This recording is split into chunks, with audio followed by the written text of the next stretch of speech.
So today we'll be discussing about the use of NGROK, and we are at the documentation page, and NGROK allows you to expose some of your servers or services onto the internet very quickly because it automates the process of getting those domain names and then doing a forwarding into your local IP addresses as well as the port number.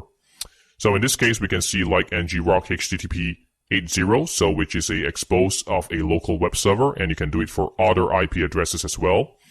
So once we have all the information, we can actually go into call Linux. So in call Linux, it is a server that we have, and we can go ahead and enter /NGROK, followed by the protocol of HTTP, followed by the port number.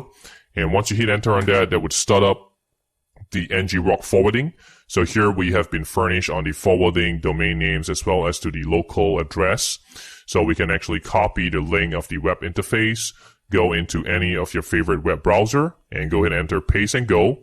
And once you go paste and go, you can actually go and look at the homepage of the site, the homepage of your server on NGROK. So we can see inspect, we can see status, and so on, and we can see a lot more information and details.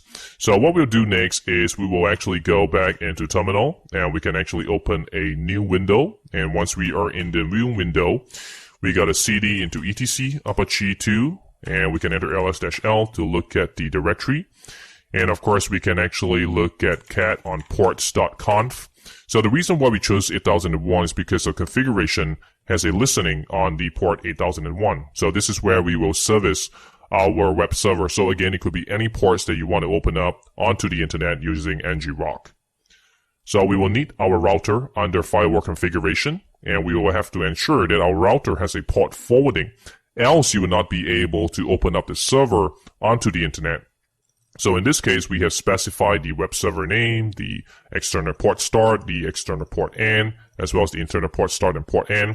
And remember about the local IP address that we have specified earlier on 192.168.1.14.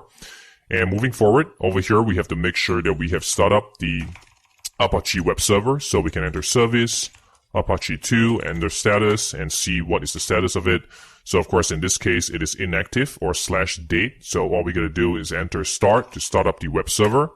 So once we have the web server started, of course, you'll be prompt for authentication. And once we have the server started, we can look at the status again, and we see that the web server has been started.